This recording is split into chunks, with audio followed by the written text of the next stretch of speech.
그럼 시작해 볼게요. 그래서 이제 소프트 교육을 실제 어떻게 할 것인가에 대한 자료이고요. 그래서 첫 번째는 이제 소프트 교육을 왜 하는지, 그 다음에 소프트 교육이 무엇인지, 그리고 그것을 어떻게 해야 되는지. 그래서 이제 결론적으로 지금 우리가 무엇을 어떻게 할 건지 여기까지 해서 총 4단계로 구분해서 먼저 해보겠습니다. 우선 이제 소프트 교육에 대한 필요성. 우선은 우리 학생들이 소위 말하는 이제 디지털 네이티브라고 하는데, 이 사진을 보니까 물론 일부러 우리나라 사진을 찾지는 않았어요. 열심히 이제 컴퓨터 검색하는 건지 게임하는 건지 잘 모르겠는데, 대부분의 우리 학생들이 이제 이런 역할을 하고 있다는 거죠. 그리고 이건 각종 이제 소셜 미디어들입니다. 참 많아요. 그죠? 페이스북, 메신저, 카카오톡, 스카이프, 라인. 선생님 라인도 써보세요? 아니요. 저는 카톡만. 각종 이러한 이제 스마트폰을 통해서 사실은 우리가 소프트웨어 상당히 많이 사용을 하고 있습니다만, 뭔가를 이제 컨텐츠를 제작하기보다는 이제 그대로 사용하는 정도로 많이 사용하고 있고요. 또 이렇게 쇼핑몰을 이용해서 이용한다든가. 그러니까 뭘 가장 많이 구매하나요? 옷 같은 거. 아무래도 여자들이 많이 하는 것 같아요. 기프트콘, 모바일. 제가 이제 네이버 말고 11번가에서 가장 많이 팔리는 게, 그러니까 매출액을 가장 많이 높이는 게 뭔지 혹시 아세요? 11번가에요? 네. 화장품? 네? 화장품 아니요. 뭔가요? 소위 말하는 롱테일 법칙이라는 건데, 옛날 같은 경우는 오프라인 백화점 같은 경우에는 고가의 어떤 제품들이 몇 개만 팔아도 그게 전체 매출액의 80%를 차지했대요. 그러니까 VIP 고객 몇 명만 딱 잡으면 성공하는 거야. 그래서 우리 같은 사람 가면 걷어보지도 않지. 이것도 저 사람은 물건을 살 사람이 아닌가를 탁 하도 많이 이제 사람을 겪다 보니까 그렇다는 거예요. 근데 이렇게 온라인 시장으로 들어서면서 그런 사람들의 매출액은 그야말로 소수 20%가 구매하는 물건은, VIP들은 그야말로 매출액이 20%도 채 안 되는 거고, 대다수의 매출액은 한 건 한 건씩 발생되는 거지. 어쩌다 팔리는 물건들, 그런 것들이 워낙 꼬리가 쭉 길어가지고 그 구매자 수는 많지는 않지만 그 꼬리가 워낙 길다 보니까 그걸 합치니까 전체 매출의 80%를 차지한다는 법칙이에요. 그래서 롱테일 법칙이라고 하는데, 그러니까 그게 가능한 거는 오프라인 매장은 일단은 건물 임대를 해야 되고 그 제한된 공간에 물건을 쌓아놔야 되기 때문에 결국 이제 잘 안 팔리는 물건들을 둬야 될 이유가 없는 거죠.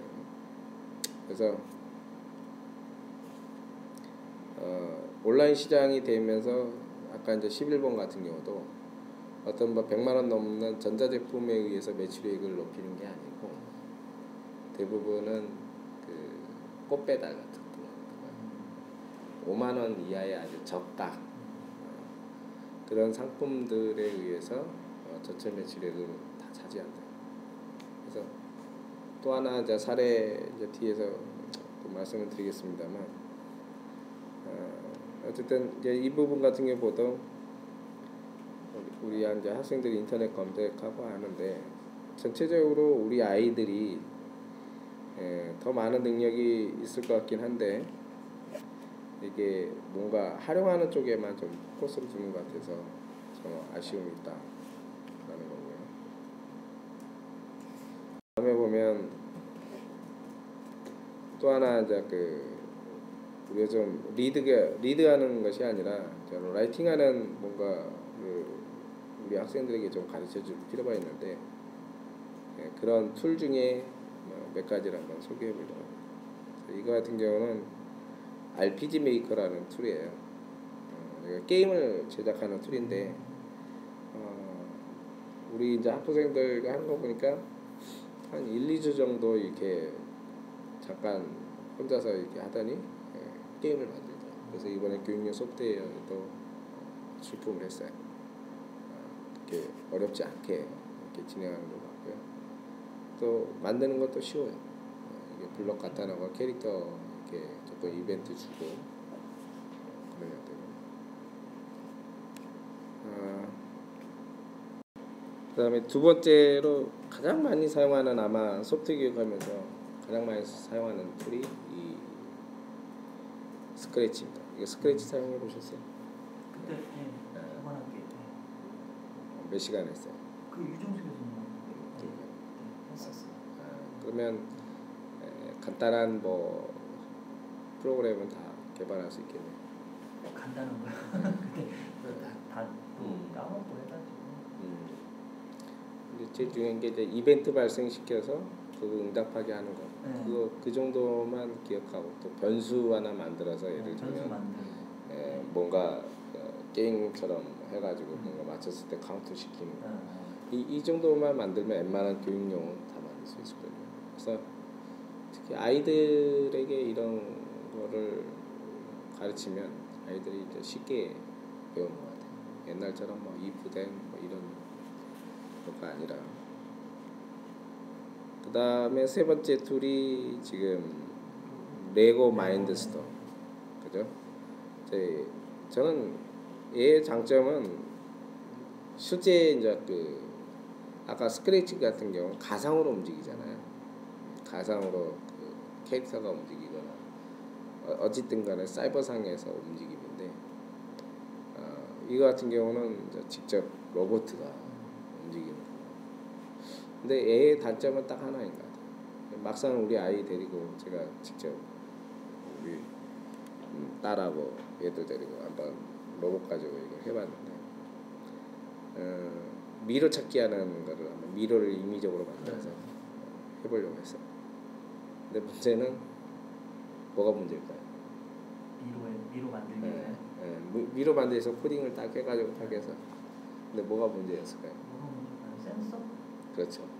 센서가 너무나 부정확해요. 정확히 빼보니까 센서가 부정확하게 해서 하기사 뭐 센서가 가격이 뭐 몇만 원도 안 되는 것들이라 그럴 수밖에 없는데 실제 코딩 상황하고 실제 상황이 달라지니까 정말 애매한 상황이 되고 아이들의 교육적으로도 그렇게 좋은 거 하지 않아요.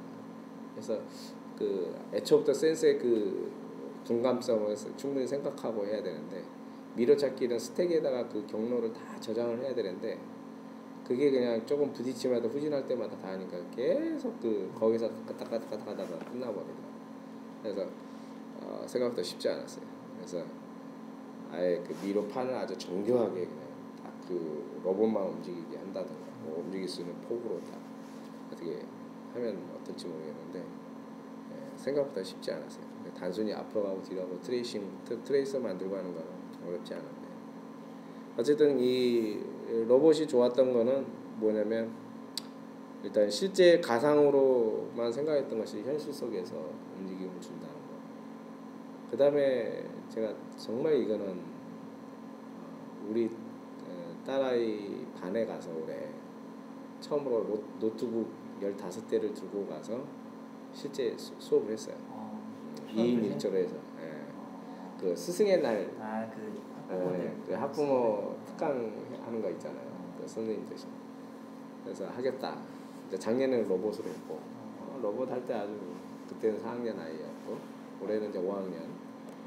이 코드라는 건데 KODU MS에서 만든 어린이용 게임 저작 툴이에요. KODU 코드. 코드. 오른쪽에 있는 이 아이가 그 이름이 코드예요. 저 캐릭터가 3D 화면상에서 게임을 하는 건데 이게 이제 실제 제가 코딩한 겁니다. 아이들이 보면 간단히 when과 do로 뭐뭐 했을 때 뭐뭐 해라. if then의 용법이에요. 나무를 보았을 때 앞으로 가라. 뭐 이런 식이죠. 또 플롯을 부딪혔을 때 페이지를 바꿔라. 뭐 이런 거라든가. 그래서 뭐 A 버튼을 눌러주면 점프해라. 뭐 이런 식. 이게 간단히 직접 따라하기 식으로 아이들이랑 같이 했어요. 그리고 나서 애들이 2인용 게임을 만드는데 금방 만들더라고요. 그리고 배틀까지 했어요. 그 40분 수업 동안에 처음에 잠깐 이거 설명하고 제 소개하고 설명하고 그리고 나서 같이 따라하기 한 5분 해보고 그리고 나서 20분 동안 자유롭게 만들고 막 배경도 막 배치하고 그리고 나서 나머지 뒤에 10분 동안은 배틀을 했어요. 처음에 이제 그 분단별로 모든별로 하고 그 다음에 이렇게 승자승으로 해가지고 아주 너무나 재밌었어요. 가능하더라고. 그래가지고 그거 가지고 논문을 이번에 학회 논문지도 냈어요. 아이들이 물론 이제 아이들이 이제 처음 해보니까 너무 신기해서 너무나 긍정적인 답변을 다 해줬는데 예를 들면 어떤 게 인상적이에요. 게임을 어떻게 보면 제가 유도할 수도 있는데 어쨌든 제가 설문 활동하는 제가는 없었어요. 그냥 설문지만 넣고 나왔죠. 담임선생도 좀 부탁을 드렸고 근데 보니까 아주 재밌는 이제 이렇게까지 나올 줄은 몰랐는데 가장 인상 깊었던 것이 게임을 하는 것보다 게임을 만드는 게 더 재밌다. 아주 거의 뭐 100%였어요. 물론 이제 앞으로 게임을 만드는 직업을 하겠느냐 이제 그건 아니었어요. 그거는 좀 이렇게 좀 퍼져 있었고 당연하겠죠. 이것 때문에 뭐 게임 만드는 직업 하겠다는 건 아니고. 근데 제가 이 후속 연구를 계속 하고 싶었던 거는 과연 그 아이들의 게임 중독 요즘 스마트폰에 있는 것들 많이 걱정하는데 과연 그거를 해소할 수 있겠는가에 대한 어떤 좀 장기적인 연구를 한번 해보고 싶어요. 근데 분명한 건 아이들이 너무나 재밌어하고 그리고 근데 제가 걱정하는 거는 이제 처음이니까 신기하니까 그런 것인지 이거를 장기적으로 뭐 매일 해봐야 의미가 없는 것 같고 예를 들면 각 그 감옥에서 이 어떤 문제 이벤트를 주고 그걸 해결하는 과정을 특히 윤리교육이나 이런 데서 많이 쓸 수 있을 것 같아요. 예를 들면 어떤 할아버지 캐릭터를 좀 무거운 걸 예를 들면 들고 간다 했을 때 어떻게 예를 들면 금방 생각은 안 납니다만 이런 식으로 간단히 이렇게 이야기식으로 이렇게 꾸며본다든가 이런 것들을 아이들이랑 같이 만들어 보는 거예요. 그러면 자연스럽게 이게 소프트웨어 능력도 키워주고 또 교과 융합도 되고 또 일상생활과 이렇게 연계되는 부분도 있고 그래서 이 툴이 정말 그런 면에서 좀 편하고 재미있는 것 같아요. 그래서 이거를 또 나중에는 그 엑스박스라고 그러나요? 저는 사용 안 해봤는데 엑스박스에 이거를 그대로 포딩할 수 있어요. 그래서 엑스박스를 가지고 또 이렇게 게임을 할 수가 있어요.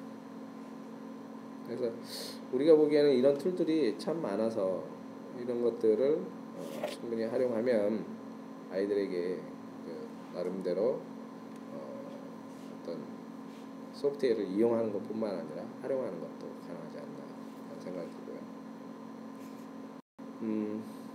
그러면 이제 소프트웨어 교육에 대한 정의인데 소프트웨어 교육이란 무엇인가 그 정의를 하기 전에 외국에서 이제 소프트웨어 교육이라고 이제 소프트웨어 에듀케이션이라고 찾으면 죽었다 깨도 안 나와요.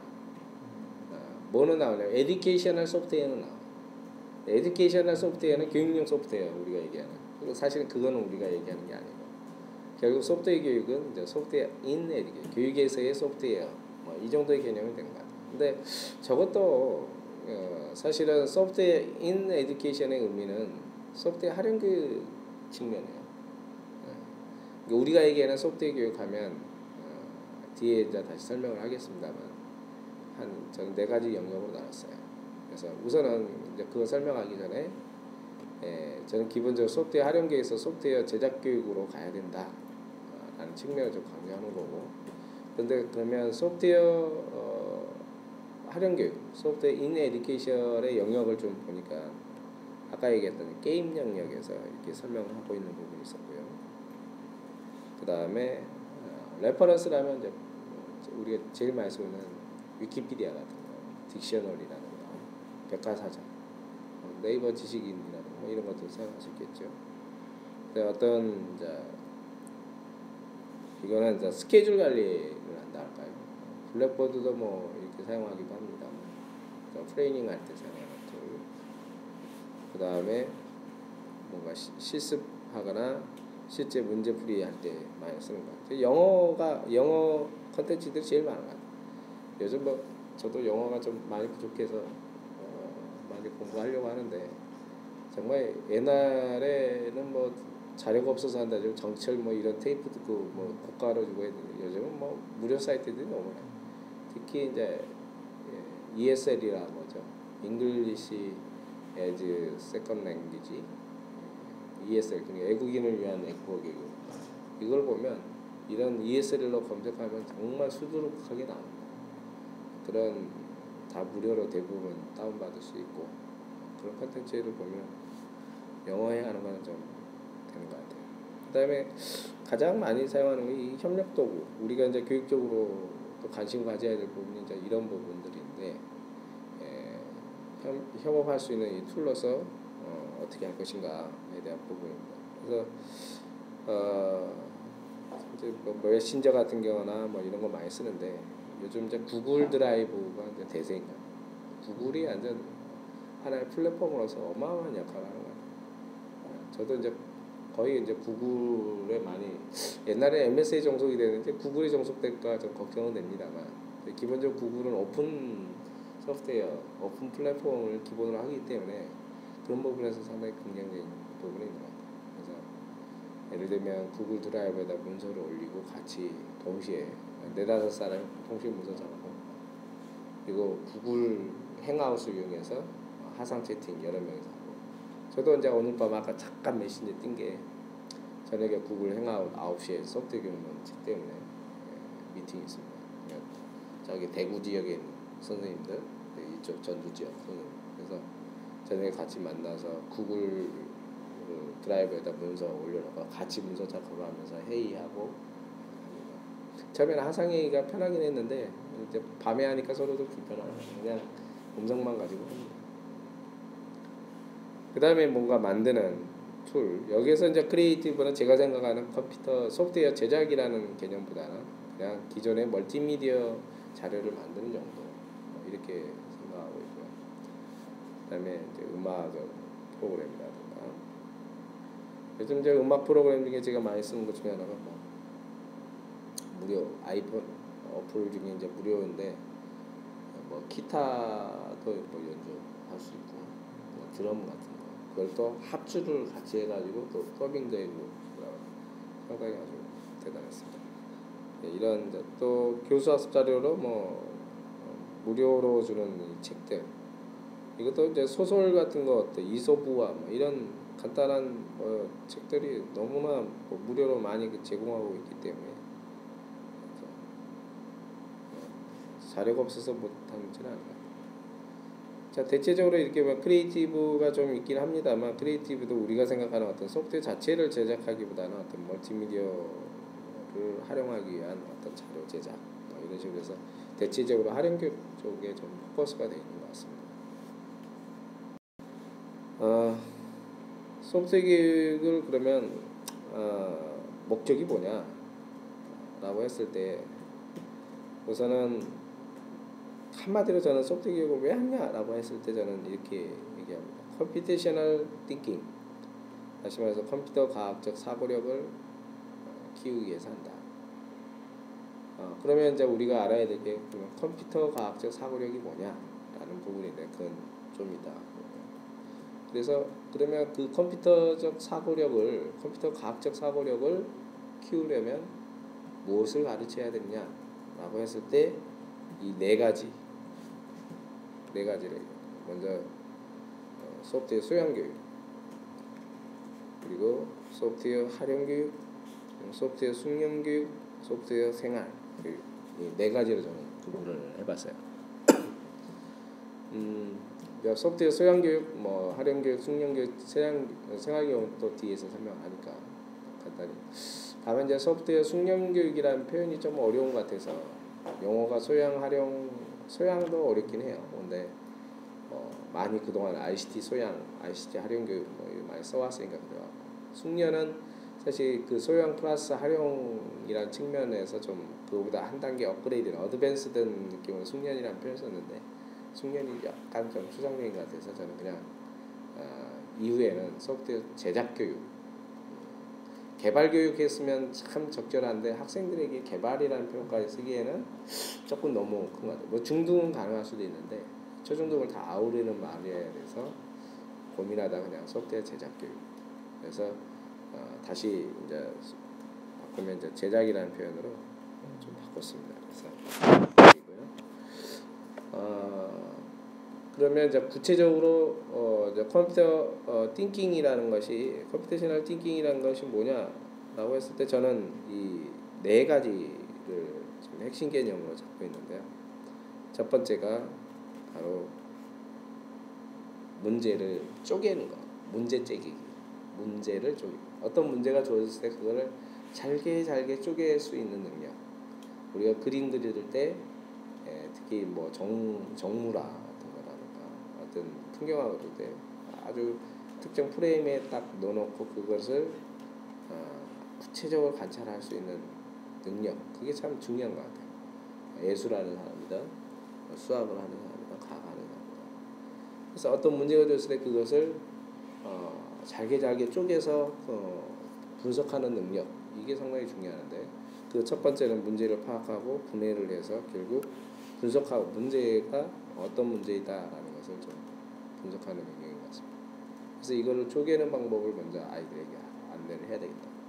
문제를 쪼개으면 각 단위의 문제를 해결하고 그것을 다시 엮는 역할이 필요한 것 같아요. 다시 엮어도 그것을 저는 알고리즘이라고 표현합니다. 알고리즘을 사전적 용어로 찾아보니까 뭐라고 하냐면 문제를 해결하는 순서, 문제를 해결하는 순서, 특정 문제가 주어지고 그 문제를 해결하는 과정, 순서, 이 정도로 나옵니다.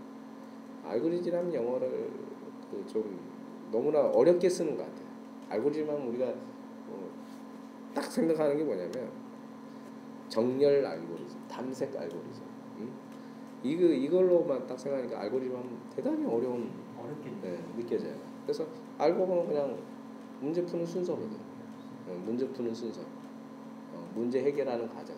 문제 분석에 1, 2, 3, 4 순서가 있는데 이거는 1, 2, 3, 4 이렇게 하는 거고 어떤 경우는 어떤 조건이 주어지면 조건에 따라서 1, 2, 3, 4가 아니라 1, 2, 4, 3이 될 수도 있고 이게 간단한 건데 이게 알고리즘하고 자꾸 뭐 서치하고 소트하는 여기에만 포커스가 돼 있어가지고 또 우리 중등 교과서들이 다 알고리즘 하면 다 그 탐색 알고리즘 그 다음에 정렬 알고리즘 이 버블 정렬부터 시작해서 온갖 그래서 알고리즘에 대한 용어가 조금 스트레스가 됩니다. 그냥 저도 알고리즘 용어가 쓰면서 딱 그 말이 분명하게 영어적으로 잘 표현했는데 조금 더 고민하고 그냥 문제 푸는 순서 내지는 문제 해결 전략. 지금 현재 그래서 2005년도에 ICT 운영지침, 정보통신기술 운영지침에는 알고리즘이라는 개념이 들어오면서 그 용어가 어렵다고 해서 문제 해결 전략이라는 표현을 쓰고 있어요.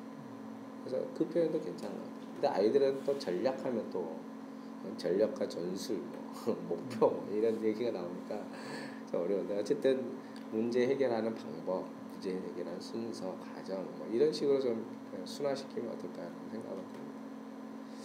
그 다음에 이제 세 번째가 제가 생각하는 거는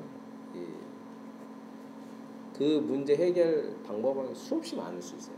똑같은 방법이라도 예를 들면 여기서 강주 가는 방법이 얼마나 많습니까? 고속도로 타고 가는 방법이 있고 국도 타는 방법도 있고 그때에 따라서 국도 타는 가는 게 여유 있게 가는 것 같아요. 그런데 시간이 물론 정석을 지키면 늦지만 워낙 길이 잘 뚫고 차가 안 다니기 때문에 오히려 솔직히 말해서 더 빨리 도착하더라고요. 고속도로는 긴장을 하잖아요. 고속으로 막 110km, 100km 이상 달려야 됩니다. 근데 국도는 그런 재미는 있는 것 같아요. 그게 방법은 많은데 그러면 어떤 게 최선의 방법이냐? 우리 일상생활에서도 여러 가지 해결 방법이 있는데 그 목적에 따라 그 해결 방법이 달라질 수 있고 목적에 따라 뭐 효율적인 거, 최선의 것이라는 게 꼭 효율적이고 시간을 단축하고 뭐 이런 건 아니거든. 우리가 목표 다르면 주위 구경하면서 4시간, 5시간 걸려서 가도 문제 없는 거 아니야. 내가 오늘 뭐 급한 데서 빨리 가야 된다면 최단거리로 빨리 가는 방법. 또 최단거리가 항상 좋은 건 아니죠. 그 교통상황이나 여러 가지 상황들이 있는데 그 여러 가지 해결 방법, 갈 수 있는 방법들은 다양한데 그 중에 최적의 방법을 찾는 방법.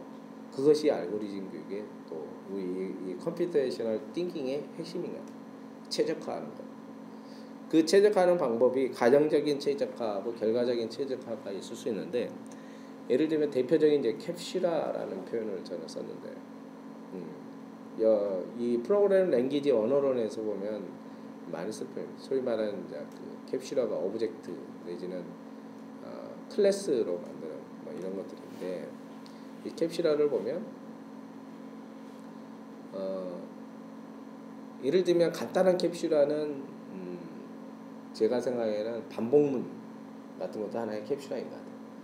예를 들면 그 스크래치 같은 거라든 코드 좀 ORG 하다 보면 예를 들면 캐릭터가 뭐 100칸을 앞으로 가게 하는 방법 중에 예를 들면 move one, move 예를 들면 라이트다 오른쪽으로 라이트 원, 라이트 원, 라이트 원에서 100번을 쓰는 거죠. 그렇게 하면 되죠. 블록 100개를 써가지고. 근데 아이들이 그 100개를 보면서 제일 먼저 최적화 하려면 뭐야? 패턴을 찾아야 돼. 똑같은 게 100번이 반복이 되네. 뭐 똑같은 걸 100번이라고 표현하는 방법이 뭐 없을까? 그게 예를 들면 반복문이에요. 반복문 돌면서 이게 100이라는 숫자. 그럼 블럭이 반복 블럭 하나 하고 그 다음에 라이트 한 칸. 이것만 있으면 되거든요. 그럼 그게 100번이 반복이 되는 거예요. 그래서 그게 바로 캡슐화. 뭔가 똑같은 기능을 하지만 축약해서 표현할 수 있는 방법. 그래서 자연스럽게 야 이거 100번을 이렇게 쓰는 거 너무 힘들어. 뭔가 단순하게 하는 방법 없을까? 패턴을 찾아가지고 그걸 하는 거. 그게 또 중요한 이 컴퓨테이셔널 띵킹. 우리 연구할 때도 너무 많이 사용합니다. 우리 이런 교육학에서 어떤 연구를 할 때도 어떤 아이들의 어떤 모습을 관찰하면서 어떤 패턴을 찾아내고 그 패턴화를 어떻게 이렇게 뒤에서 나오는 일반화 추상을 통해서 다른데 어떻게 적용할 수 있는 방법이 볼까 이런 거 생각하는데 이 컴퓨테이셔널 띵킹에서도 마찬가지예요. 그 다음에 이제 디버깅 최적화하다 보면 뭔가 오류가 발생할 수가 있죠. 똑같은 문제 해결 방법에서 뭔가 다 이루어진 것 같은데 문제가 발생. 그거에 대한 디버깅 능력은 정말 또 컴퓨테이셔널 띵킹에서 중요한 거예요. 디버깅이라는 것은 이제 두 가지 목적이 있는데 첫 번째는 그야말로 순수하게 오류를 찾아내는 역할도 있지만 디버깅의 문제가 좀 소극적인 디버깅 의미는 오류를 해결하는 거지만 적극적인 디버깅은 큰 틀에서 뭔가 효율적이지 않는 것도 하나의 버그로 보는 거예요. 예를 들면 대표적인 게 분명히 버그가 아닌데 버그로서 역할을 하는 게 많습니다. 예를 들면 제가 한번 에듀넷 시스템을 개발한 적이 있는데 아마 2000년도, 2001년도인가 2000년도였을 겁니다. 프로젝트 학습방이라서 세계 이제 우리나라 최초로 이제 한번 개발한 거죠. 그래서 개발 PM도 하고 실제 코딩도 했었는데 거의 한 2달 정도 개발했어요. 그래서 제가 이제 개인 PC에서 개발할 때는 완벽하게 잘 돌아가요. 예를 들면 그때 요즘은 좀 우습지만 그때 당시에는 토론방을 개설하고 그러니까 게시판에 글 올리고 그것을 이렇게 결과치를 보여주고 또 계속 댓글 달고 하는 이런 시스템이었는데 문제 없어서 이제 에듀넷 시스템에 코딩했어요. 근데 에듀넷 시스템에는 이제 동시에 몇 명이 접속하냐면 최소한 동시에 몇백 명이 푸는 거야. 그래서 시스템이 그냥 죽어버리는 거야. 그 원인을 찾지를 못했어요. 그러니까 1인용 혼자 PC에서 작업하고 가상으로 몇 명이 들어와서 할 때는 정상적으로 작동이 되는데 수백 명이 동시에 하니까 안 되는 거예요. 근데 이걸 과연 버그로 볼 거냐? 제가 보기엔 명백한 버그예요. 왜 버그였냐면 일단은 어떤 에러는 안 나지만 사실은 에러는 나왔어요. 자바로 그때 자바 EJB라고 엔터프라이즈 자바빈에서 개발했는데 어떤 리소스를 사용하고 나면 이 자바에서는 자동으로 이걸 해제를 시켜줘요. 안 쓸 때. 이 일정 시간을 계속 하다가 자원을 이거 안 쓰고 있네. 그리고 다른 데에서 자원을 예를 들어 100인데 거의 다 썼어. 근데 얘는 놀고 있어. 그러면 얘를 가비지 쓰레기 수집기 컬렉터에다 가비지 컬렉터에다가 보내고 그 공간을 해제하고 쓰거든요. 그래서 프로그래머들이 굳이 어떤 변수를 선언해서 사용하지 않을 때 해제할 이유가 없었어요. 그게 자바의 아주 큰 장점이에요. 그런데 문제는 동시에 수백 명이 있을 때는 그거를 일일이 프로그래머들이 그거를 변수를 쓰고 나서 다 해제를 해줘요. 왜냐하면 해제를 안 해주면 이 뒤에서 결국 그 가비지 컬렉터가 알고리즘을 돌리는데 여기에서 이제 병목이 발생을 해버리는 거예요. 사용자 사용 안 할 때 바로 없애주면 상관없는데 계속 그 메모리를 찾아가고 있다가 그 자기 내부의 이 프로그램 내가 개발한 프로그램의 프로세스를 잘 이해하지 못한 일반적인 그 컬렉터들이 그냥 그 순서에 따라서 그냥 제거를 해버리는 거예요. 그러니까 그러다 보니까 병목이 발생해요. 그래가지고 한 수백 명 접속할 때는 그냥 다운이 되고 알고리즘상 아무 문제 없는데 결국 그것도 저는 이제 최적화. 그래서 디버깅의 목적은 두 가지 목적입니다. 하나는 오류를 정말 뭔가 잘못된 코딩을 찾는 거. 또 하나는 그야말로 최적화한 거. 그래서 이 디버깅의 기술, 디버깅하면서 아이들에게 실수라는 것들 충분히 용인할 수 있는 문화를 만들어내고, 그래서 그걸 통해서 새로 계속 디버깅의 기본 목적은 오류를 찾아서 해결하는 데 목적이거든요.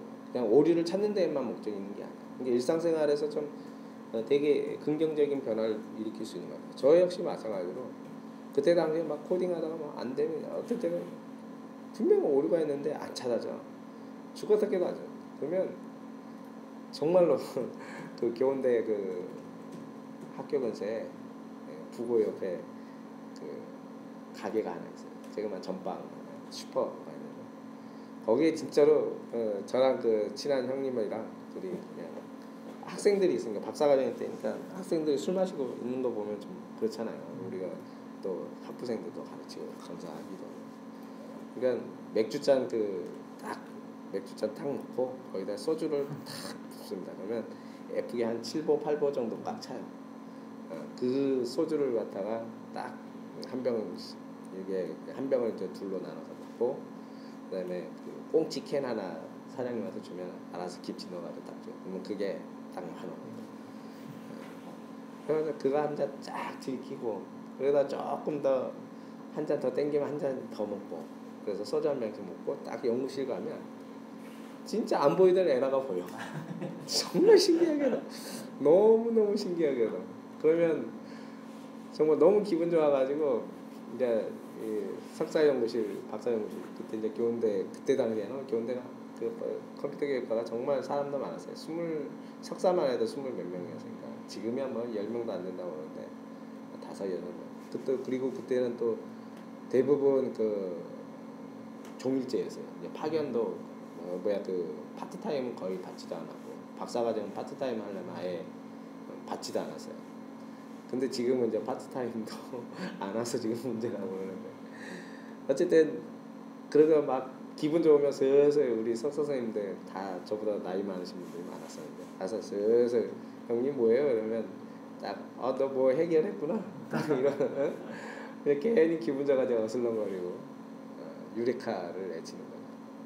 그 디버깅에서 버그 찾아내고 그걸 해결하는 거는 정말 재밌었던 것 같아요.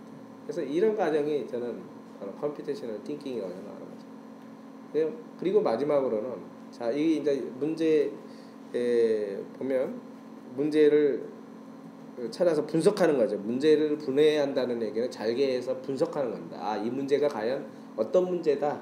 이 문제가 뭐냐라는 것을 찾아내는 거고, 그 다음에 두 번째로는 해결 방법을 찾아서 그것을 순서화시키는 거고, 세 번째로는 그 방법 중에 여러 가지가 있을 수 있는데 최적의 방법을 찾는 거예요. 그죠?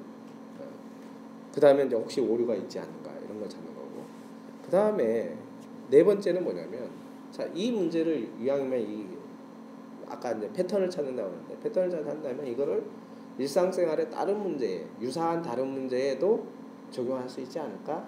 라고 생각하는 게 바로 추상화 일반화입니다. 그래서 이것을 문제를 실제 적용하고 응용하는 겁니다. 적용하고 응용하고. 자, 적용이라는 말과 응용이라는 말은 조금 느낌이 달라요. 적용은 뭐냐면 그 문제를 실제로 똑같은 문제에 이렇게 해보는 거예요. 그래서 제대로 돌아가는지 똑같은 알고리즘을 예를 들면 저기에다가 스크래치로 돌려보는 거예요. 그래서 아 문제가 해결된다. 이게 적용이고요. 응용이라는 것은 유사한 다른 사례에 적용을 하는 거예요. 그래서 일반화시키는 거죠. 바로 이 추상화와 일반화가 이제 그 얘기인데 추상화라는 건 뭐냐면 자 좋아 그러면 이렇게 해결 방법 다 찾았어 알고리즘도 만들었고 그래서 어떤 나름대로 해결 방법을 찾았어 그러면 이것을 기호화해서 다른 사람들도 이해할 수 있게 하는 거. 자, 이 능력도 대단히 중요합니다. 이 추상화라면 꼭 높은 학년 중고등학생들만 추상화할 수 있느냐 그거 아닙니다. 처음에 아이들한테 자 이 문제를 해결한 예를 들면 여러분들 아침에 일어나서 학교에 올 때까지 이야기를 어떤 순서로 했는지 한번 말해볼까요? 말로 막 얘기하잖아요. 그럼 그걸 한번 너희들이 한번 그림을 한번 그려볼래? 예를 들면 한국말을 못 알아듣는 외국인이 있다고 쳐. 그러면 너희들 한번 이것을 네가 하루에 일었을 때 그림을 한번 해볼래? 자, 그림을 막 그렸어요. 자, 이거 그림이 너무 복잡하다. 뭔가 좀 기호화 시켜볼까?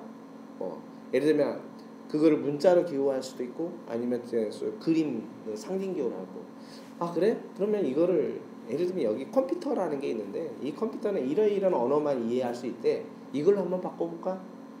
뭐 그런 과정을 영어로 바꿔볼까? 뭐 영어에는 이런 단어 있단다. 이 단어로 한번 바꿔볼까? 해도 좋아요.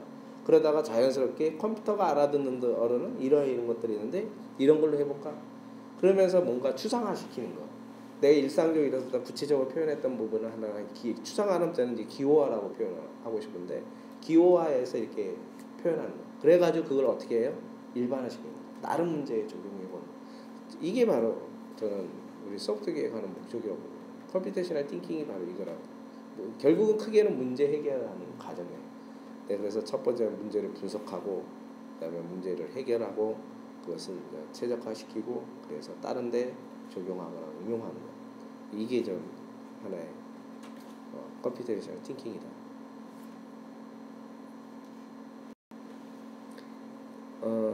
저의 주장 말고 컴퓨테이셔널 띵킹에 대해서 이 용어를 사용한 사람이 중국 학자인 것 같아요. 윙이라는 사람인데 WING 윙이라는 여자예요. 여자. 아마 컴퓨터를 띵킹하면 다 그 사람의 이야기에서부터 시작이 됩니다. 모든 용어들이 거기서부터 시작이 돼요. 그래서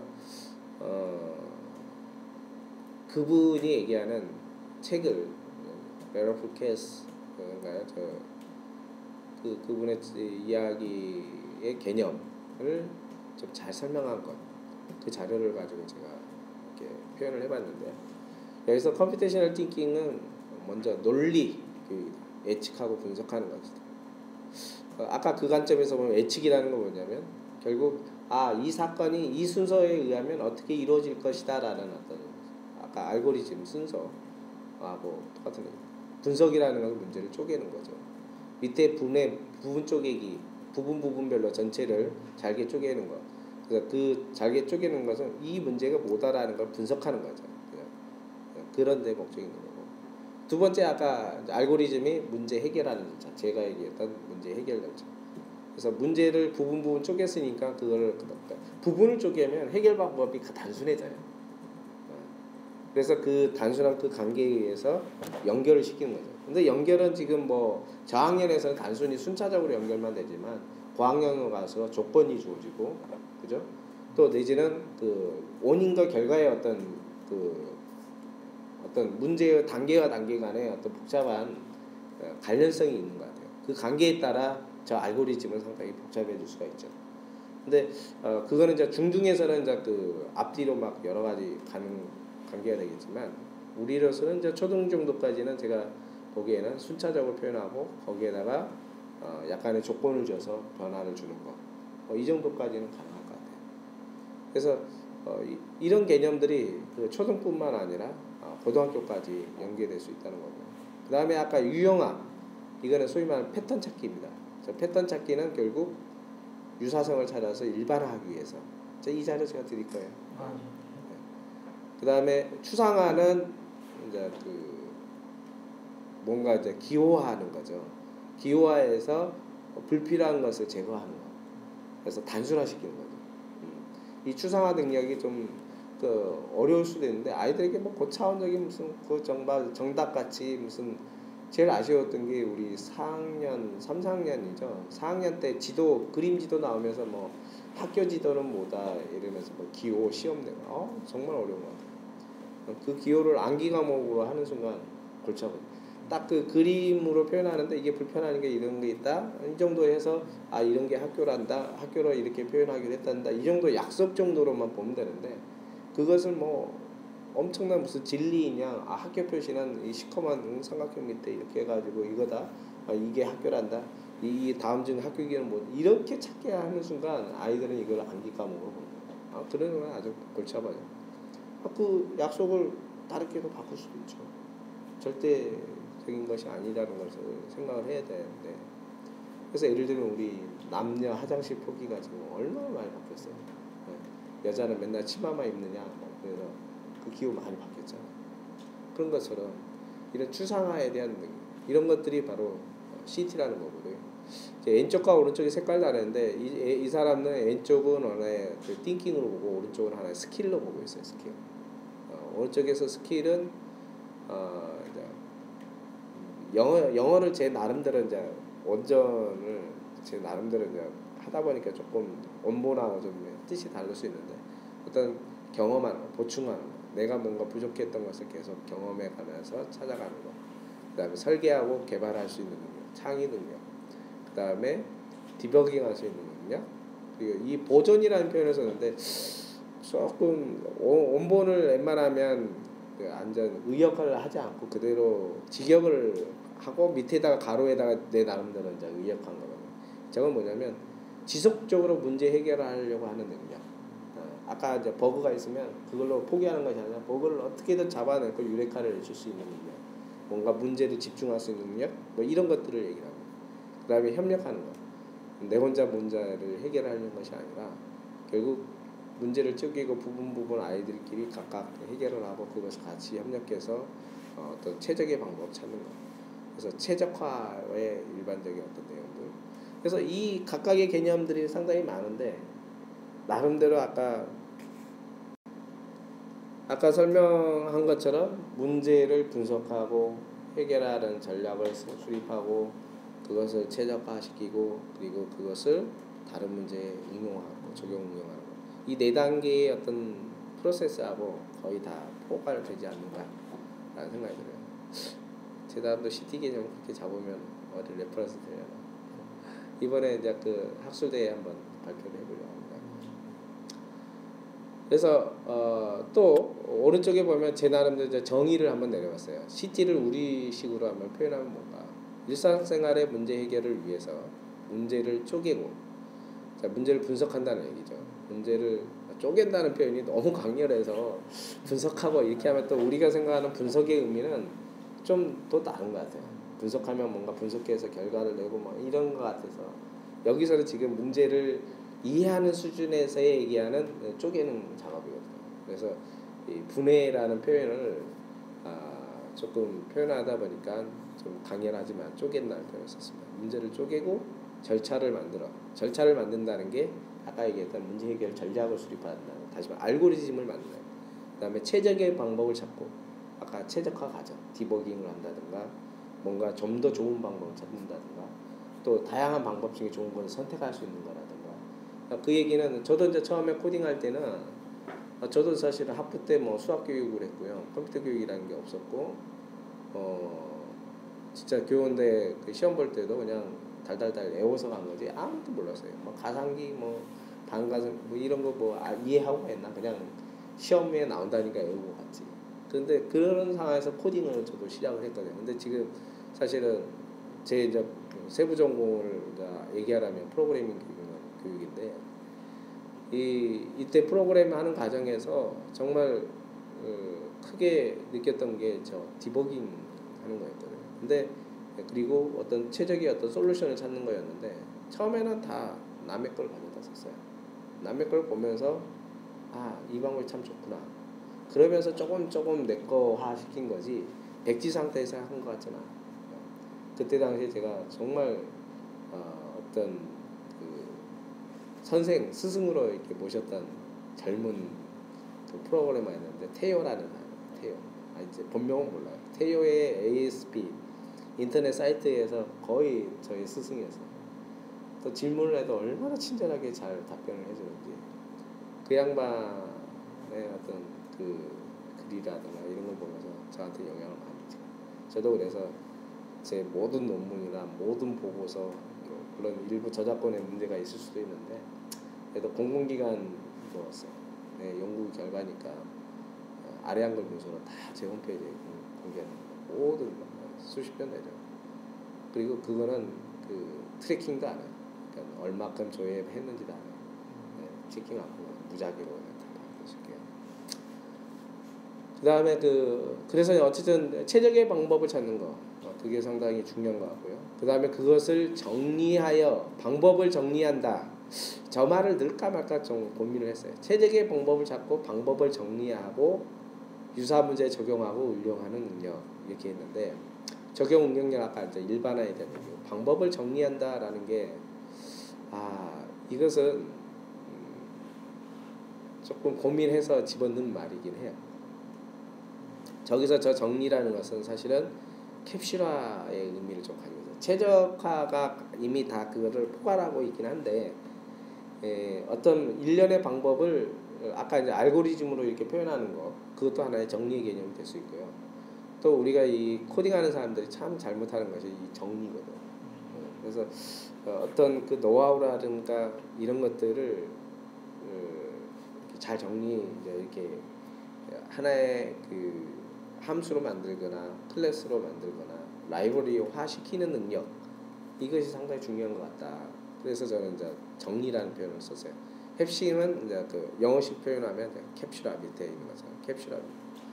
그래서 우리가 코딩할 때 할 수만 있다면 10줄을 한 줄로 줄일 수 있다면 정말 그거는 기가 막힌 코딩이에요. 왜 그러냐면 일단은 코딩할 때 물론 이제 우리가 언어가 인터프리터 언어가 컴파일러가 있어요.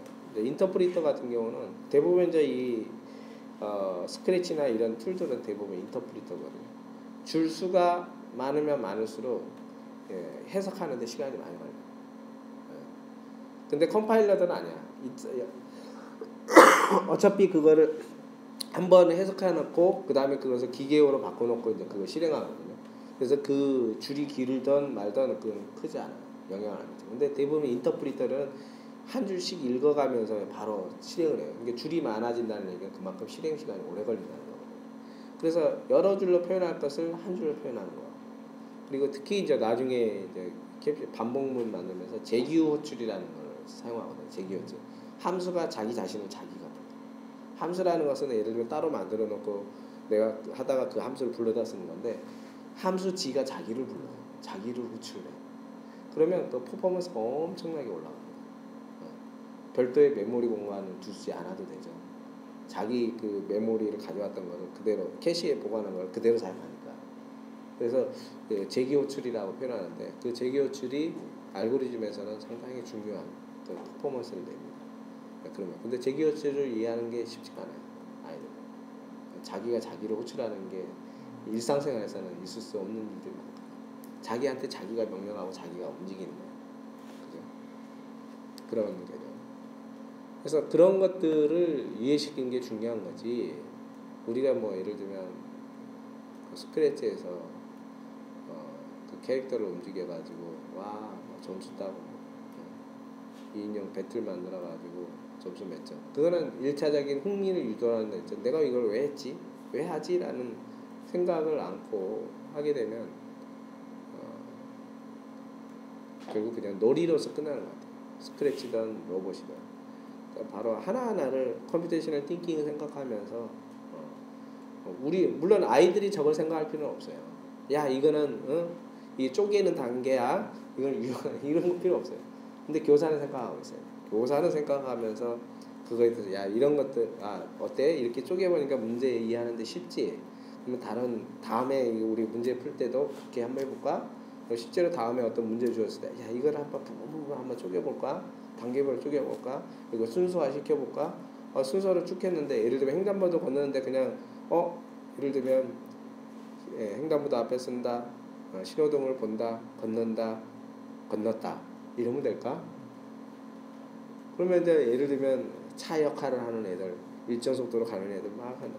그 단계별로 해보는 거야. 시뮬레이션 해보는 거야. 그러면 대부분 차에 부딪히거나 뭐 이렇게 될 거 아닙니까? 그러면 뭔가 조건이 주어져야 될 것 같은데 뭐 이런 거.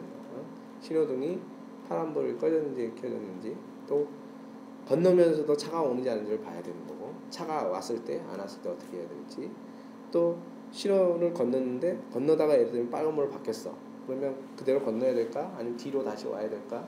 그럼 내가 중앙선을 넘었는지 안 했는지 여러 가지 복잡한, 아주 우리가 단순히 신호등을 보고 길을 걷는다라는 아주 단순한 사건이지만 그것을 로봇으로 구현하고 누군가에게 명령을 주고, 아니면 어떤 옆에 정말 뭔가 행동이 아주 불편하신 분이 누가 있는데 그분에게, 그분은 앞도 보고 예를 들면 소리도 못 듣는다 했을 때 그 사람에게 사고 안 나게 네가 안내한다면 어떻게 해야 될 것인가, 뭐 이런 거 생각한다면, 아니면 실제 아이들을 눈을 다 가리고요 횡단보도라고 생각하고 할 수도 있어요. 그러면서 마치 자기가 움직이듯이 이렇게, 그것을 소위 말하는 언플러그드 프로그래밍이라고, 그런 것들을 통해서 아이들에게 이런 개념을 가르치는 게 핵심이라고 생각합니다. 이제 컴퓨테이셔널 띵킹, 내지는 프로그래밍 교육, 내지는 코딩 교육, 소프트웨어 교육, 이거의 5개념. 도대체 이 5개념이 뭔지 이번에 볼 건데요. 우선 첫 번째로 소프트웨어 교육 내지는 컴퓨테이셔널 띵킹은 프로그래밍이다 라고 얘기를 하는 사람들이 있습니다. 우리도 코딩은 소프트웨어 교육은 코딩이다 라고 이렇게 주장하는 사람도 있잖아요. 그죠? 실제로 소프트웨어 교육이라는 용어를 지금 미래부에서 썼던 기본적인 근거는 기존의 ICT 하는 교육이 지나치게 ICT를 강조하다 보니까 그것을 좀 어떻게 보면 좀 탈피해보자라는 취지로 소프트웨어 교육이라는 용어를 썼대요. 그러면서 소프트웨어 교육에는 프로그래밍뿐만 아니라 기존의 ICT도 포함한다 이렇게 되어 있어요. 저는 좀 생각이 달라요. 물론 정책적으로 소프트웨어 교육은 당연히 기존의 ICT 활용 교육이 필요 없다는 게 아니고 필요하죠. 아까 저도 이제 소프트웨어 교육 구분을 소프트웨어 소양, 활용, 제작, 그리고 생활 교육, 소프트웨어 생활 이렇게 4가지 영역을 해도 그게 다 포괄합니다. 근데 좀 더 포커스를 저는 소프트웨어 제작 쪽에 좀 두고 싶은 거예요. 왜? 앞서 얘기한 것처럼 우리는 활용에 너무 치우쳐왔기 때문에. 그리고 활용이라는 것은 과거에는 그 활용할 수 있는 여건도 안 되기 때문에 활용 자체가 대단한 하나의 교육 목적이 될 수 있어요. 지금은 아이들이 뭐 스마트폰 가지고 뭐 어떤 소프트웨어를 못 쓴다 그게 아니에요. 옛날처럼 뭐 아래 한글로 숙제해와 한번 아래 한글 프로그램 이런 거고 이렇게 사용한단다. 그걸 한두 시간 정도 설명하고 과제를 주면 아이들이 자연스럽게 하는 거예요. 우리가 고급 기능 매크로를 이용하고 메일머지 이용하고 뭐 예를 목차단 이거는 조금 더 학년이 높이 올라가면 연구할 때가 이럴 때 쓰면 편리하니까 하는 거지, 굳이 그러는 것까지 아이들에게 막 가르칠 이유는 없거든요. 근데 우리 석사 선생님들은 알아셔야 돼요. 그러지 않으면 시간이 워낙 많이 걸려요. 어쨌든 소프트웨어 교육 내지는 컴퓨테이셔널 띵킹이라는 것은 상당히 프로그램만 있는 건 아니다. 아까 얘기한 것처럼 언플러그드 프로그래밍도 얘기했고요. 또 아까 소프트웨어 제작뿐만 아니라 소양이나 생활교육 그리고 활용교육도 포함하기 때문에 그것만은 아니다. 두 번째는 컴퓨터 띵킹이라는 것은 컴퓨터 과학적 사고력이라는 것이 컴퓨터를 생각하는 것이다. 아니다라는 것. 컴퓨터처럼 생각하는 것이 아니라 어떻게 보면 지극히 인간의 어떤 생활 사고입니다. 사고를 다시 한번 돌이켜보는 거예요. 사람처럼 생각하는 거예요. 사람. 우리는 근데 그거를 너무나 무의식적으로 순간적으로 습관적으로 또 우리가 막 순식간에 이루어졌던 거예요. 그 순식간을 쪼개서 단계로 한번 살펴보자라는 것이 컴퓨터 띵킹. 지극히 사람처럼 생각하는 겁니다. 기계화되는 그런 사고력은 아니라는 겁니다. 그 다음에 컴퓨테이셔널 띵킹이라는 것은 컴퓨터를 반드시 아니죠. 사실은 우리 초등학교는 컴퓨터를 오히려 배제하는 것도 저는 좋다고 봐요. 그래서 저는 스크래치 툴 교육이 너무나 싫어. 너무나 싫어요. 소프트웨어 교육하면 스크래치 이게 지금 거의 공식화되고 있어요. 네이버 소프트웨어 놀자 시리즈도 그렇고 미래부에서 뭐 방과후 다 스크래치. 아닌 것 같아요. 이번에 연극교도 스크래치 쪽으로 네. 많이 나올 것 같아요. 그게 쉬우니까. 왜냐면 툴 하나 가르치고 하면 되잖아요. 결과물도 나오기가 네. 쉽으니까. 근데 이번에 이제 EBS에서 소프트웨어 뭐 교육 관련된 거 보면 언플러그들 많이 강조하시더라고요. 그래서 컴퓨터를 반드시 사용하지 않는 거고요. 컴퓨터 없이도 얼마든지 CT를 가르칠 수도 있고 프로그래밍도 가르칠 수 있다. 그 다음에 CT는 컴퓨터 과학자를 말해요. 이거 정말 중요한 개념. 이게 학부모들이 제일 문제시하는 것이 이겁니다. 우리 아이들은 내가 이 다음에 컴퓨터 과학자 만들 건 아닌데 왜 코딩 교육을 하냐 이러는 건데 코딩 교육 하니까 그런 얘기가 나온 거예요. CT라는 얘기가 컴퓨터 과학적 사고력을 한다라고 하면 생각이 달라집니다. 앞서 얘기한 것처럼 이런 것들이 사실 문제 해결 과정이고 그 과정을 갖다가 단순히 문제 해결해라 이런 것이 아니라 하나의 절차를 가지고 문제를 쪼개서 분석하고 그것을 순서화시키고 그리고 그것을 최적화하고 그리고 그것을 다른 데 적용하고 어떻게 보면 수학에서 문제 하나 푸는 과정이랑 비슷한 거예요. 그러나 좀 더 수학의 논리적 사고력하고는 좀 더 달라요. 수학에서 하는 논리적 사고력, 문제 해결력과 우리 컴퓨터 과학에서 얘기하는 CT하고는 다르잖아요. 그죠? 캡처 뭐 이런 추상하는 일련의 이 단계들 세부 단계까지 아까 4단계였지만 그 더 세부적으로 나눠보면 분명히 그 일반적인 논리적 사고력, 논리적 앞뒤의 어떤 맥락을 보고 어떤 합리적인 어떤 방법을 생각하는 거하고는 조금 그건 좀 더 단순해 보여요. 논리적으로. 이거는 좀 더 넓죠. 그리고 또 상당히 절차적이고 그런 면에서 다른 거고요. 이거에 대해서 예를 들면 그죠. 우리가 수학을 배우는 게 수학학자들을 키우려고 하는 것도 아니고 우리가 글짓기를 배우는 게 다 작가를 만들기 위해서 하는 거 아니지 않느냐. 마찬가지다. CT를 배우는 것이 컴퓨터 과학자를 만들려고 하는 거예요. 근데 이번에 어디 모 출판사인가 어디에서 그 감수를 의뢰를 했어요. 소프트웨어 교육에 대해서 어떤 특집을 만드는 것 같아요. 그러면서 소프트웨어 관련된 직업하면서 브로마이드를 만들었어요. 그래서 그것을 우리 창의재단에 요청을 했고 감수해달라고. 그것이 저한테 왔어요. 근데 어떻게 써져 있느냐면 우리가 그렇게 CT, 소프트웨어 교육은 컴퓨터 과학자를 만드는 게 아니라고 했는데도 그 직업란엔 다 컴퓨터야. 다 컴퓨터야. 이거 정말 이런 브로마이드는 정말 문제가 있다. 우리가 그렇게 수없이 주장했던 것들을 이 브로마이드에서 그렇게 표현하고 있지 않느냐라는 거죠. 그래서 어쨌든 그걸 수정을 일일이 시켰습니다. 그래서 일상생활에서 뭐 할 수 있는 것들 내지는 수학자나 다른 작가도 할 수 있다. 작가도 어떤 글을 쓰면서 이런 절차를 가지고 알고리즘 가지고 할 수 있다. 그 다음에 이제 CT에 대한 컴퓨테이셔널 띵킹이 어떤 효과가 있나? 왜 그러면 그죠? 결과적으로 그래서 CT가 뭔지는 알았는데 그러면 왜 CT를 가르치려고 하는가? 초중등에서 몇몇 연구들을 좀 종합해서 보니까 크게 이제 삼각형 3개로 표현이 되는데요. 탐구력이 향상되더라. 그리고 개별 학습에 도움이 되고 협력 활동이 증가하더라.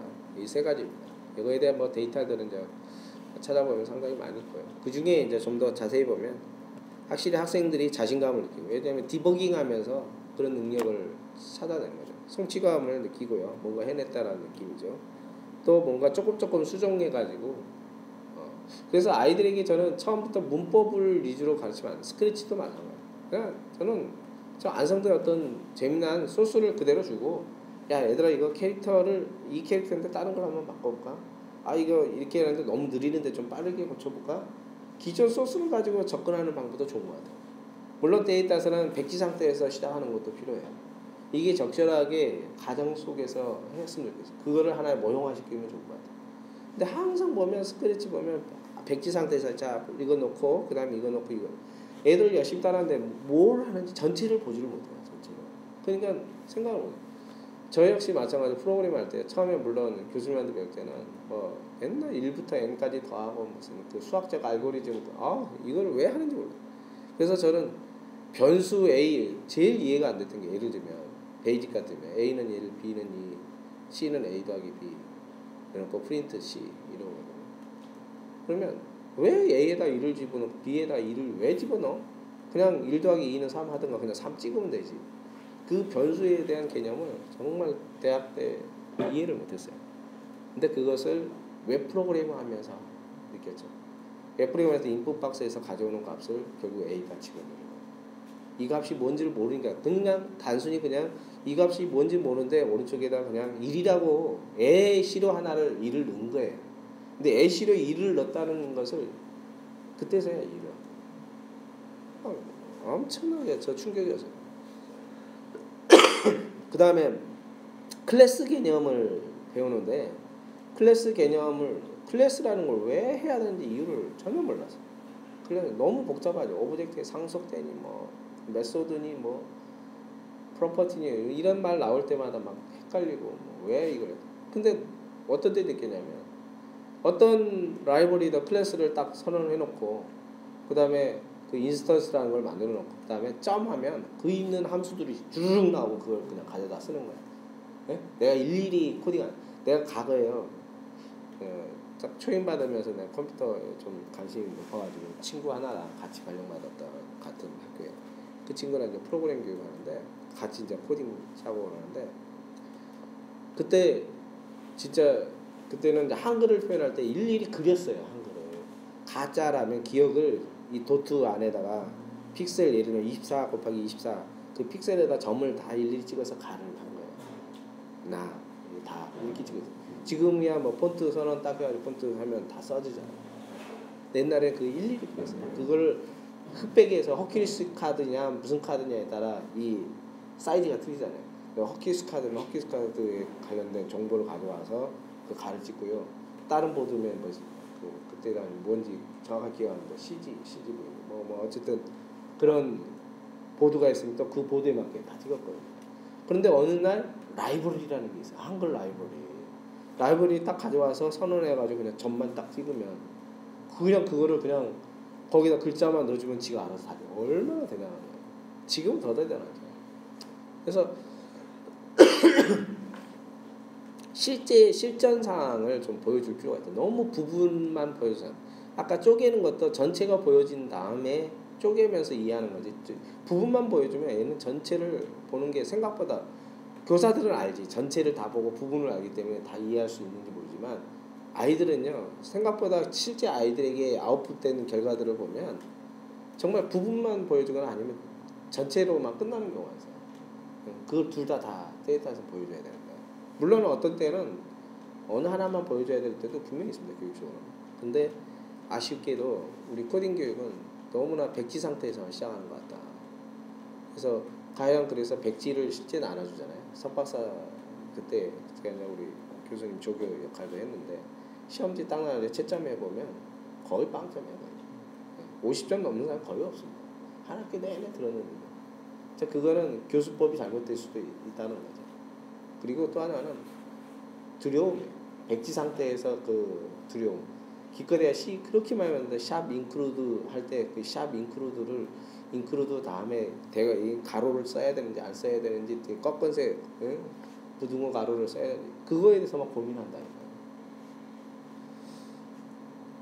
그 다음에 이제 끝까지 안수하기 아까 그 지속이라는 표현하죠. 지속하기 보전이라는 표현 썼던가요? 그거 실수해서 배우는 스스로 도전할 수 있는 거 문제 해결력 논리적 사고력 기술의 이해력 이런 것들이 드러난다 향상된다라는 거.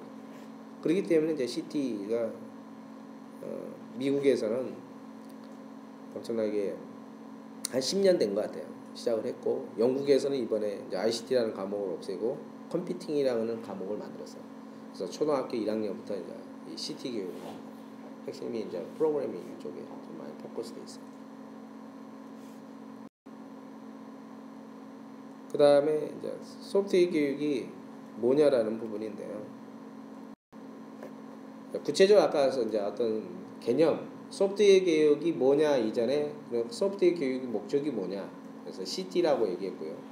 그러면 그 CT가 뭐냐라고 했을 때 아까 얘기했던 문제를 쪼개고 절차를 생각하고 최적화시키고 적용하는 거라고 얘기를 했습니다. 그러면 이제 본론으로 돌아와서 소프트웨어 교육은 뭐냐, 그것을 목적을 하기 위해서 아까 내용적으로 이 네 가지 일을 했는데 단지 이 숙련이라는 말 대신 제작이라는 표현이 좋겠다 생각을 했고요. 소프트웨어 소형과 활용과 제작과 생각. 그러면서 저는 이 제작에 좀 더 포커스를 가중치를 둔다면 좀 포커스를 둔 거고요. 그래서 소프트웨어 소양이라는 면은 소프트웨어 자체를 이해하는 것. 자, 소프트웨어가 뭐다? 아까 얘기했던 특징이나 역사, 뭐 종류, 기능, 분야, 뭐 이런 것들 일반적인 소양. 그 다음에 이제 원리인데요. 이 원리는 소프트웨어 이제 내용학이라고 할 수 있는데 초중등에서 접근하기에는 특히 초등에서 접근하기에는 어려운 부분이 있습니다. 특히 자료 구조라든가 데이터베이스. 근데 일부는 조금씩 할 수 있겠죠. 왜냐하면 이거를 하려면 소프트웨어를 제작하려면 기본적으로 이해해야 될 요소들이 있거든요. 그래서 중점을 과거에는 이것을 이해시키기 위해서 교육을 했다면 이제는 이걸 교육하기 위해서 필요한 부분을 가져다 쓰는 이런 용도로 가야 될 것 같습니다. 자, 그래서 이 소프트웨어 원리가 이제 그런 개념인데 중학교, 고등학교에서는 좀 많이 다루는 내용 중에 하나입니다. 그래서 이 소프트웨어 원리도 소프트웨어 제작의 어떤 목적으로 좀 접근하면 그 범위가 좀 줄어들 것 같아요. 두 번째로 소프트웨어 활용은 크게 이제 정보 수집과 제작과 활용. 여기 그러면 정보 제작과 소프트웨어 제작은 어떤 차이가 있습니까? 이쪽 소프트웨어 제작은 어떤 일상생활의 어떤 문제 해결하기 위한 어떤 그 도구로서 만들어 보는 거고요. 이 정보 제작이라는 것은 멀티미디어 자료, 내가 필요한 어떤 문서를 작성하거나 어떤 그 파워포인트 내지는 이미지 내지는 뭐 소리, 동영상 뭐 이런 것들을 제작하는 과정, 그것을 수정하고 편집하는 것까지 뭐 이것을 조금 다르죠 느낌이. 그래서 정보 활용이라는 거는 뭐 출판, 공유, 유통 뭐 이런 것들 포괄하고 있고요. 소프트웨어 개발에서는 요구 분석하고 알고리즘을 짜고 프로그래밍하고 캡처하고 아까 조금 일반적으로 이제 소프트웨어 개발 과정이라 한다면 요구 분석, 설계하고 개발하고 적용하고 평가하는 일련의 과정인데 그거를 조금 용어를 좀 바꾸긴 했습니다만 조금 체계적이어 보이지는 않네요. 그죠? 그 다음에 소프트웨어 평가. 소프트웨어 평가는 중요한 기능이죠. 그런데 이제 이거는 아이들에게 소프트웨어 평가가 얼마큼 중요한지는 좀 그럴 것 같고요. 우리 교사 입장에서는 정말 중요한 입장이죠. 물론 아이들도 예를 들면 똑같은 소프트웨어라고 했을 때 예를 들면 어떤 교육용 소프트웨어 같은 경우 어떤 것이 내가 예를 들면 사용하기 편한가 이런 것을 평가하는 요소도 있을 수 있는데 여기서 소프트웨어라고 하면 교육용 소프트웨어하고는 조금 또 느낌이 다릅니다. 그래서 일반적인 어플리케이션에 대한 평가. 예를 들면 스마트폰에서 앱을 하나 스캔할 수 있는 웹을 내가 다운받겠다. 수없이 검색이 되잖아. 그 중에 어떤 걸 내가 찾아낼 것인가에 대한 부분이 될 수 있고요. 또 여기서의 소프트웨어 평가는 앞서 개발한 소프트웨어에 대한 어떤 최적화나 어떤 디버깅을 통해서 뭔가 오류가 없는 것을 찾아내고 뭐 이런 것들에 대한 개념이 좀 들어가 있습니다. 그 다음에 소프트웨어 생활은 뭐 정보윤리, 기존에 얘기했던 정보통신윤리에 포함되는 내용인데요. 정보윤리, 정보보안, 정보보호 이렇게 되겠죠. 특히 정보보호는 개인정보 보호예요. 정보보안은 해킹이나 뭐 이런 것들. 정보윤리는 뭐 네티켓 이런 것들이 되겠죠.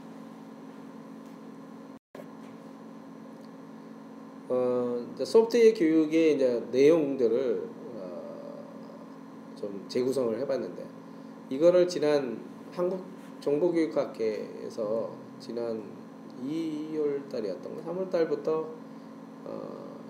7월 달까지 교수님들 저 포함해서 6분이 작업을 해서 만들었어요. 그 영역을 제가 또 다시 한번 재구성을 했습니다.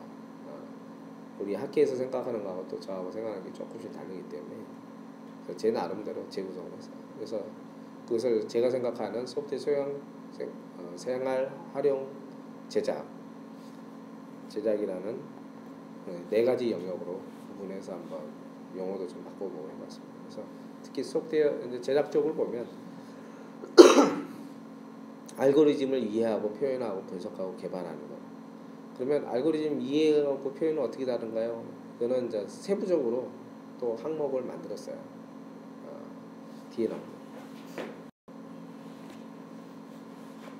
예를 들면 알고리즘 이해라고 한다면 이 과정은 초등학교 1학년부터 생각하는 거고요. 보면 첫 번째 보면 1에는 순서가 있으면 안다. 초등학교 1학년 과정. 그 다음에 2. 알고리즘 미리 정의된 절차임을 이해한다.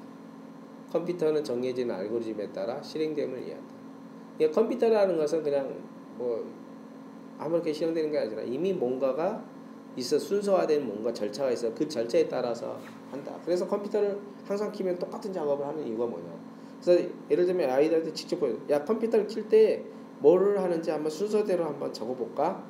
근데 아이들에 의해서는 그게 뭐 부팅이다 부팅 안에서 뭘 하는 게 아니라 보여지는 그 현상만. 예를 들면 보니까 뭔가 어떤 문자가 나와요. 로고가 나와요. 그리고 나서 뭔가 숫자가 막 돌아요. 아니면 뭐 예를 들면 인도 로고 화면이 나타나요. 그래 그 좋아. 이제 그런 순서화 되는 거예요. 그 정도 수준.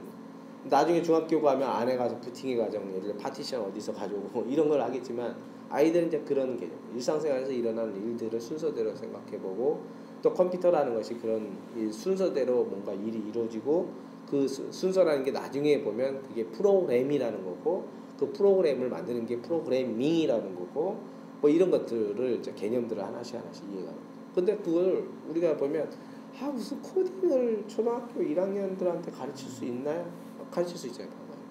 그죠? 그러니까 이게 가르칠 수 있죠. 굳이 컴퓨터를 안 해도 그런 거잖아요. 네. 컴퓨터 어떤 과학적인 내용을 네. 예를 들어 그 연구학교 주제 보면 소프트웨어 교육을 교육과정 재구성 뭐 이런 그러니까 이런 것들도 다 재구성이 들어가는 거잖아요.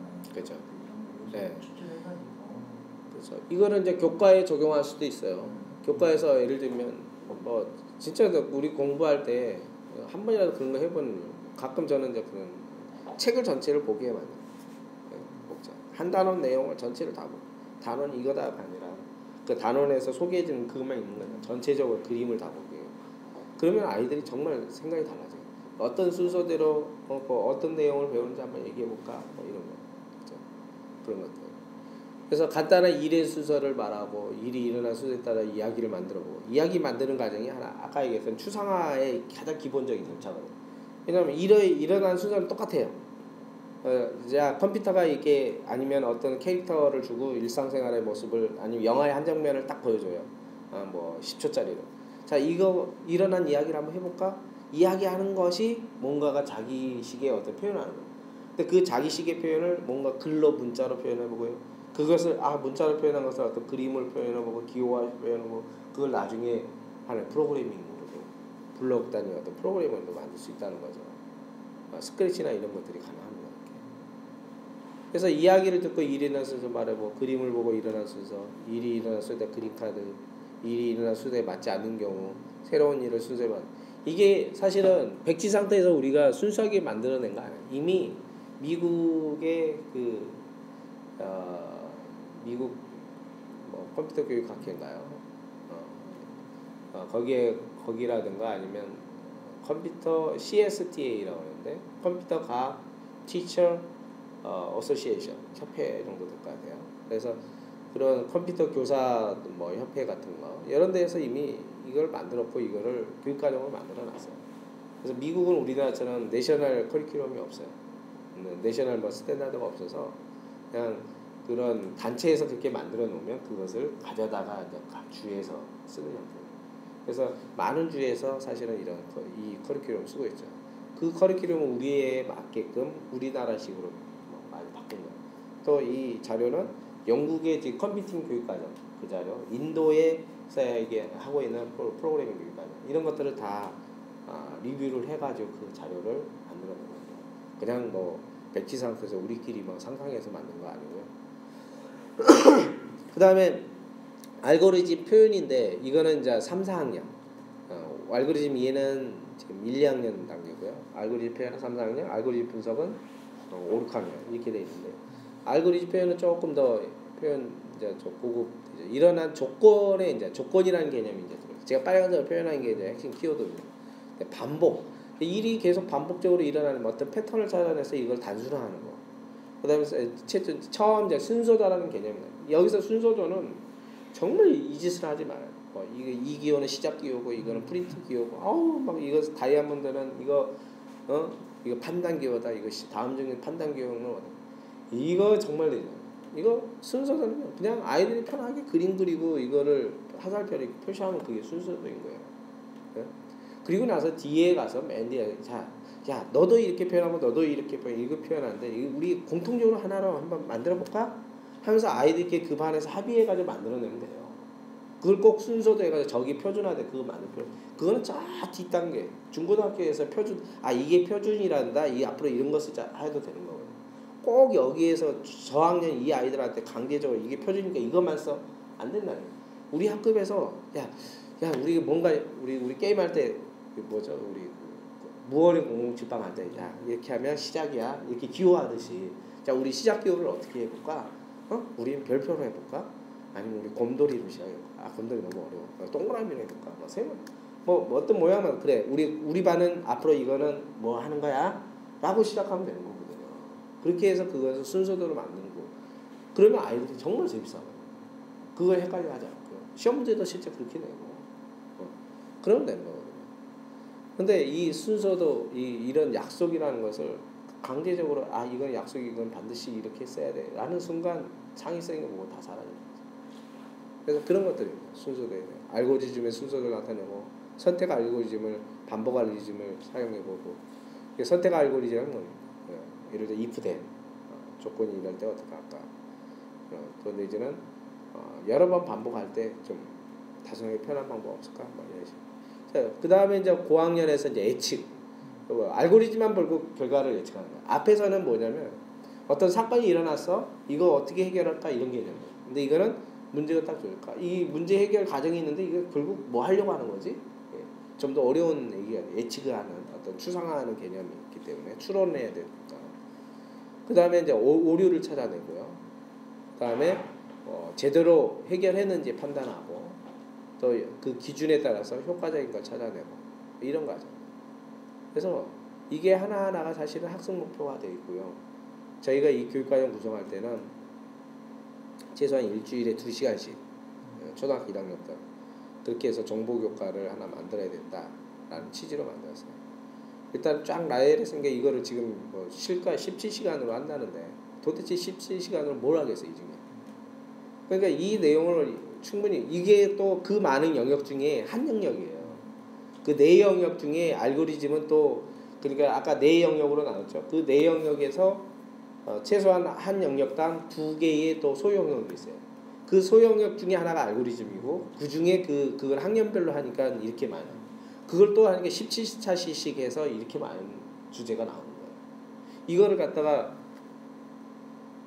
저희가 짠 거는 어쨌든 17시간 곱하기 한 학기에 2시간이니까 34시간 1년에 68시간 그것을 6년간 6, 6, 36 약 300 7, 80시간 되나요?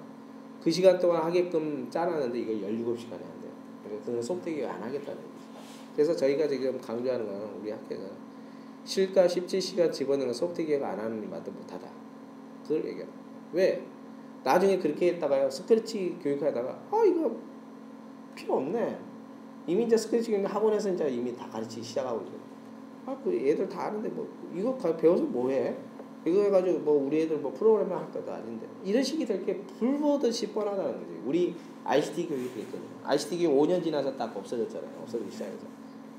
그러니까 딱 그 5년 뒤에 이 꼴 날까봐 이렇게 시작하는 차라리 하지 마라. 좀 더 숙성시켜가지고 초등을 시작하자. 그래서 정말 17시간 그러니까 어떤 교육과정이든 짤 때 뭐를 가르칠 건지 생각하고 시수를 편성해야 되는데 시수를 딱 못 박아놓고 거기에 맞춰서 교육하자 이거예요.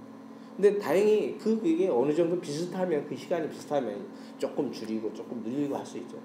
근데 이거 뭐 얼토당토 17시간이라는 아주 뭐 속이 상하죠.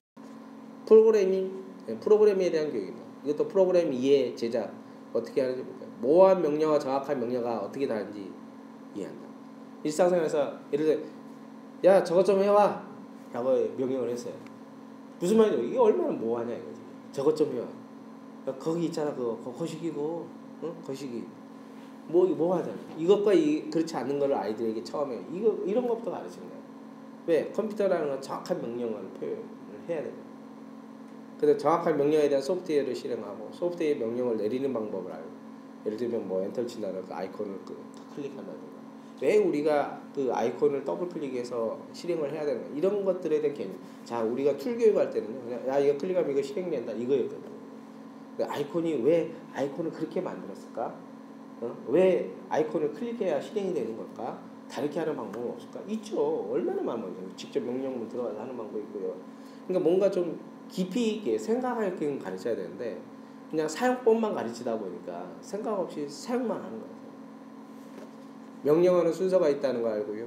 소프트웨어 없는 기기와 소프트웨어 있는 기기들을 구분해서 그래서 생각해보면 모든 기계 장치 특히 자동차에도 소프트웨어 있다는 얘기하면 애들 깜짝 놀라요. 정말 소프트웨어가 필요하구나 이런 생각. 그러면 소프트웨어 정말 배워야 되겠구나.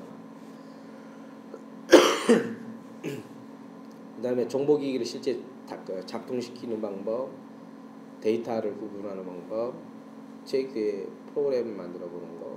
이 프로그램이라는 게 꼭 그런 컴퓨터 정보기기에 대한 부분만 아니라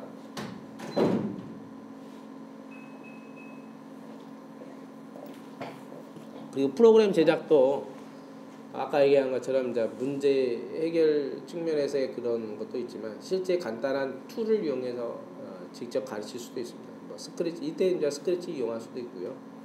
아니면 제 생각에는 저쪽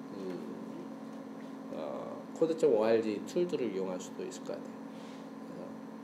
어쨌든 이 위계는 상당히 중요한 것 같습니다. 어떤 순서대로 가르쳐. 연산자도 더하기 빼기 이렇게 돼 있습니다만 저는 제 생각에는 더하기 곱하기 먼저 가르치는 게 좋지 않나. 빼기 나누기 좀 뒤에 가르치고요. 곱하기도 특히 반복문이라고 생각하면 예? 예를 들면 4 더하기 4 더하기 4를 좀 우리 간단하게 표현한 방법 없을까?